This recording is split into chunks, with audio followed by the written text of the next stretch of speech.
मेरे ख्याल से तकरीबन 37-38 साल हो रहे इस गाने को। और मैं पहली बार राजा साहब से मिल रहा था, इलैयाराजा जी, जो भारतवर्ष के one of the top most और हाईएस्ट टैलेंटेड संगीतकार, जिन्होंने मुझे खूबसूरत गाना दिया। जब पहली बार मैं मिला, सिंपल सा आदमी, छोटी कद, सफ़ेद कुर्ता और लुंगी सफ़ेद और भस्म लगाया हुआ था, और ऊपर वाला साक्षी है, मैं बहुत ज़्यादा उनके बारे में नहीं जानता था, क्योंकि साउथ इंडियन फिल्म्स की तरफ म्यूजिकली मैं बेध्यान था। एक तो सबसे पहले लैंग्वेज की प्रॉब्लम थी, मगर संगीत तो सारे वर्ल्ड में वही है, सारे गमा पदा निसा सानी तपा मगरेसा। मगर होता है ना कि एक वर्ड समझ में आए म्यूजिक के साथ साथ, तो उस गाने का ज़्यादा मज़ा आता है। तो राजा साहब को मुझे उत्तम सिंह जी हमारे संगीतकार हैं और केसी लॉर्ड, वो दोनों जने लेके आए थे कि इनके सदमा के 2 गाने गाने हैं, नई फिल्म है, और पहली हिंदी फिल्म कर रहे थे राजा साहब। मगर इतना मज़ा आया, मुझे याद है ए ज़िंदगी जब गाना रिकॉर्ड हो रहा था, कोई 150-200 म्यूजिशियंस थे, और उसके अलावा गाना सुनने के लिए हमारी इंडस्ट्री के बहुत बड़े बड़े म्यूजिशियंस, कुछ म्यूजिक डायरेक्टर्स खाली गाना सुनने आए थे कि राजा साहब किस तरह काम करते हैं। आप सोचिए वो मंजर क्या होगा। वो बहुत बड़ा उत्सव था फिल्म सेंटर में। और मज़े की बात है कि पहले 2, 2.5, 3 साल,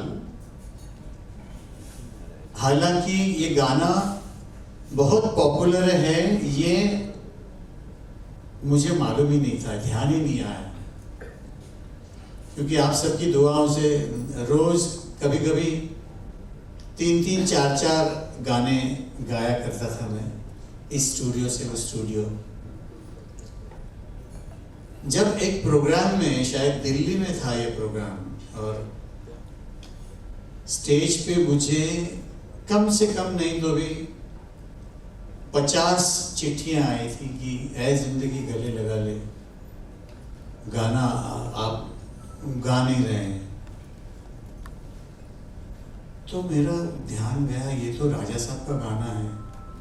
आप बिलीव नहीं करेंगे, मैंने अनाउंस किया कि भाई लोग, ये गाना मुझे, वर्ड्स मेरे पास नहीं है,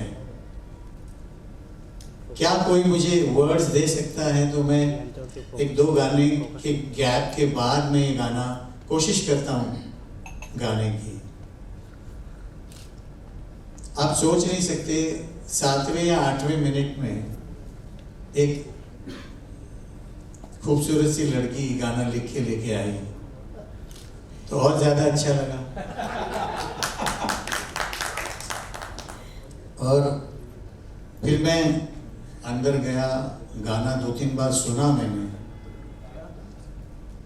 और फिर मैंने आके वो गाना गाया, और मुझे 3 बार गाना गाना पड़ा। तो आप सोचिए उस गाने की क्या पॉपुलैरिटी हो सकती है। और उस गाने को अभी लेटेस्ट भी गाया गया है, तो और भी ज़्यादा अच्छा लगता है। हमारे बच्चे ने ही गाया है, मेरे बेटे जैसा है अरिजीत सिंह। और जब श्रीदेवी जी इस दुनिया में नहीं रही, तो कम से कम जब भी उनका यूट्यूब पे या कोई खबरों में आता था, तो पीछे ये गाना बजता था। तो ये गाने की, ये किस्सा है इस गाने का। एक किस्सा सुरेश जी ने ही मुझे बताया, आपको बड़ा मजा आएगा उसको सुन के, बातचीत नहीं की है तो।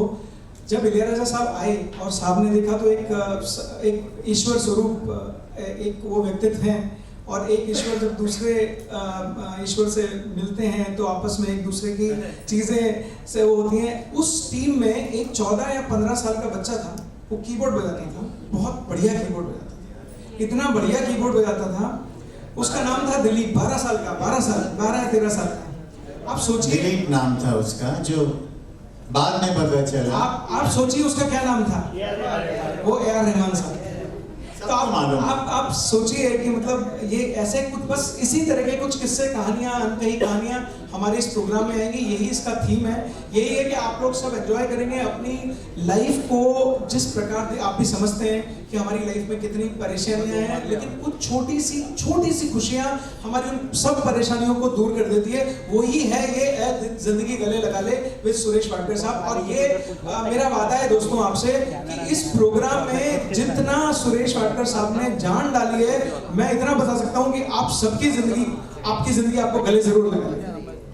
और बहुत खट्टे मीठे हमारे जो अनुभव है, किस्से हैं, वो इस प्रोग्राम में आने वाले हैं, जो हो सकता है आप लोगों ने नहीं सुने हो। तो खट्टे और मीठे, तो आप जान सकते हैं खट्टे में कितनी खटास होगी और मीठे में कितनी मिठास होगी। 2 से 3 पेज लिखे जा सकेंगे आराम से खट्टे में आप लोगों के लिए। तो मैं बहुत आभारी हूँ कुमार भाई का, और नाम भी इनके प्रोडक्शन का स्टूडियो रिफ्यूल। तो रिफ्यूल तो रोज ही करना पड़ता है, वो फिर स्कूटर हो या आपकी रोल्स रॉयस हो, पेट्रोल तो वही पड़ता है। तो मज़ा तो पेट्रोल का ही आने वाला है। और मैं चाहता हूँ, ये मैं पहली बार जिंदगी में इस तरह का कोई शो प्रोग्राम रेडियो के लिए कर रहा हूँ सबसे पहले, फिर साइमल्टेनियसली हम लोग इसके शोज भी प्लान कर रहे हैं। हमने भी तेरे हर एक गम को गले से लगाया है ना।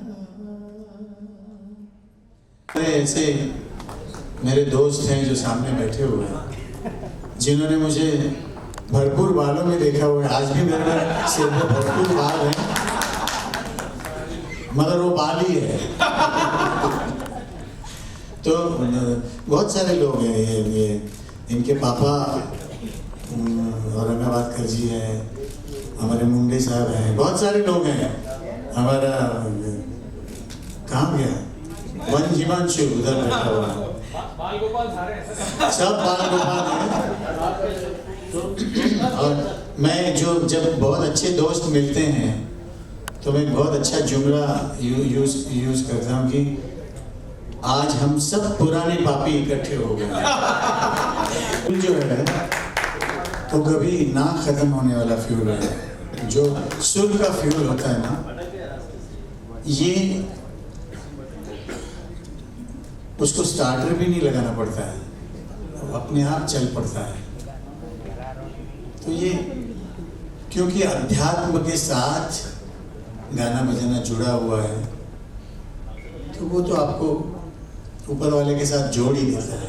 तो वी सेलिब्रेट आवर बर्थडे, तो इसके और तो ये कोइंसिडेंस के बारे में कुछ बताइए कि ये बर्थडे का। ये बहुत अच्छा और बहुत खूबसूरत कोइंसिडेंस हुआ है।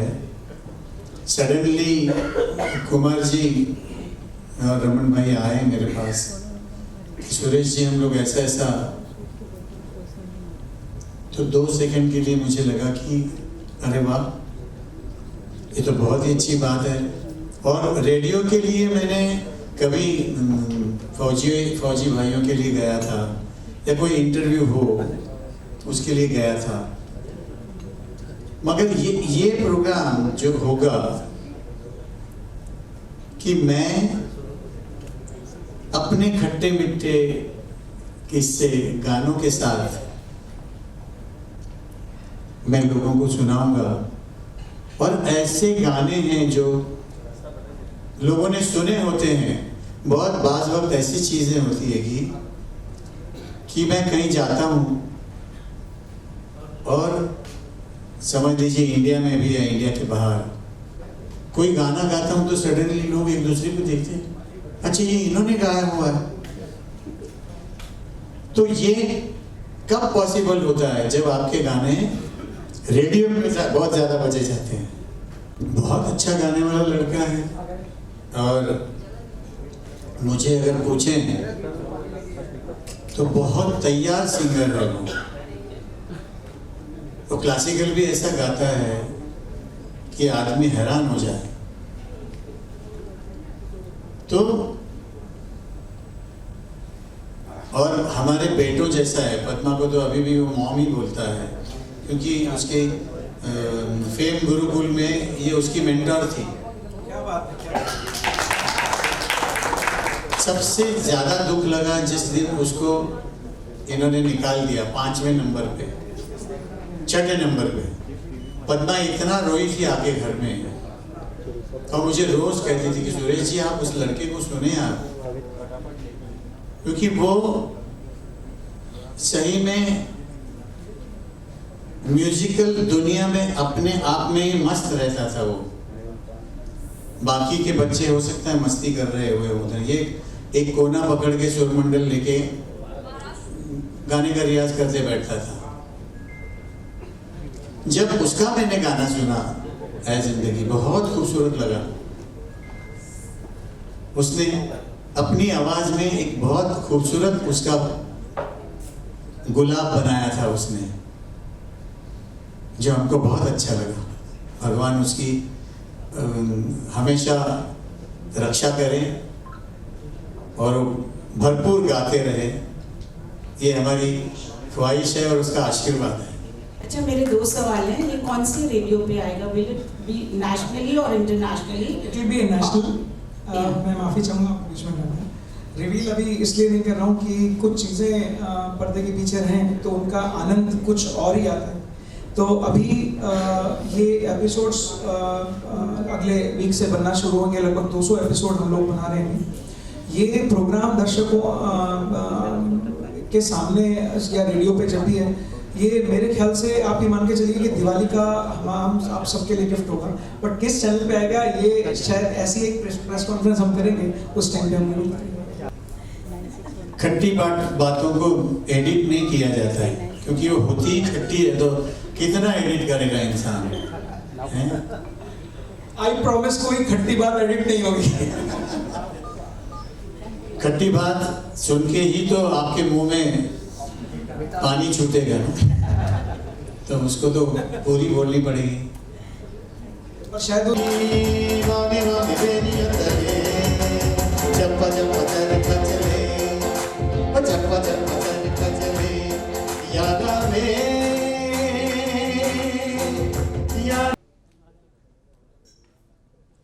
देखिए, मैंने जिनसे गाना सीखा है, मेरे गुरुजी पंडित जियालाल वसंत, जब मैं उनके पास आया था तो मैं गिरण गांव से हूँ। आप समझते गिरण गांव? नहीं, गिरण गांव अच्छा गा सकता है अगर मैं इसको गाना सीखवाऊं, मगर हम लोग अफोर्ड नहीं कर सकते थे। तो मुझे गुरुजी के पास लाके उन्होंने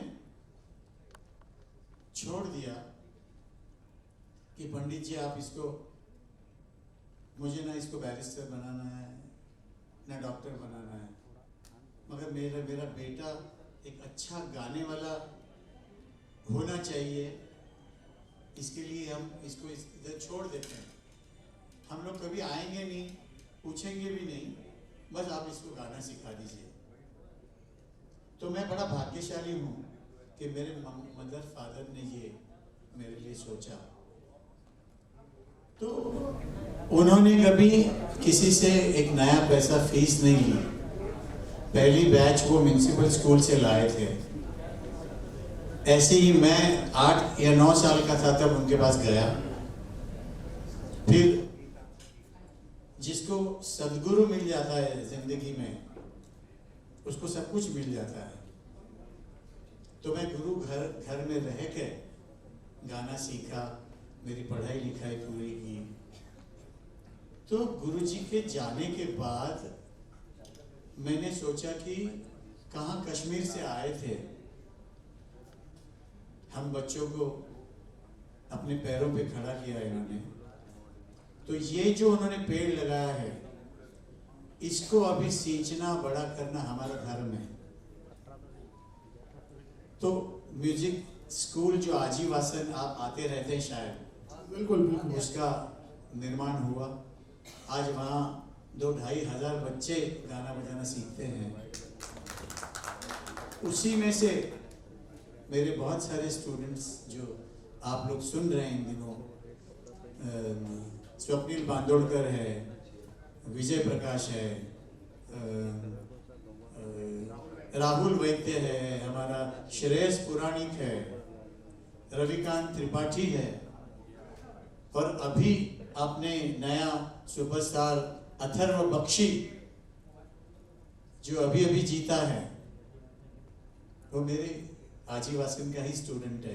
तो सोचिए हमने ये बीड़ा उठाया है कि नई जनरेशन हम हमारे सुनने वालों के लिए इस दुनिया में लाए। तो ये हमारा बेसिक,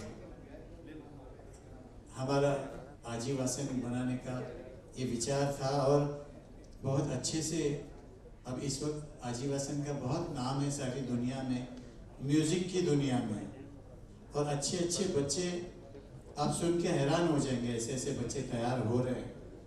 मैं सिखाता हूँ, पद्मा सिखाती है, मेरी बड़ी बहन सिखाती है, मेरी बड़ी बेटी भी सिखाती है। वो अथर्व बख्शी मेरी बड़ी बेटी का ही शागिर्द है, छोटा सा बच्चा है।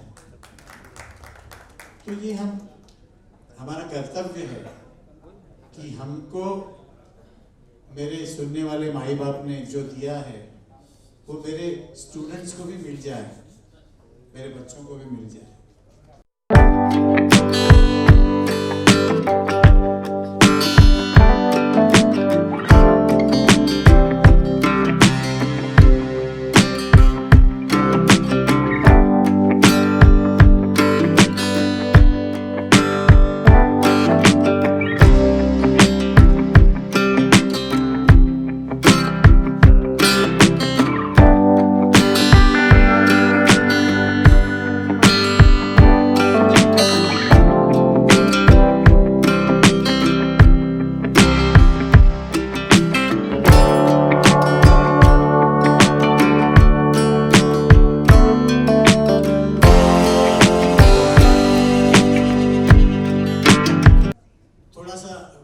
अलग विचार है, हम लोग जलाए हुई बुझाते नहीं।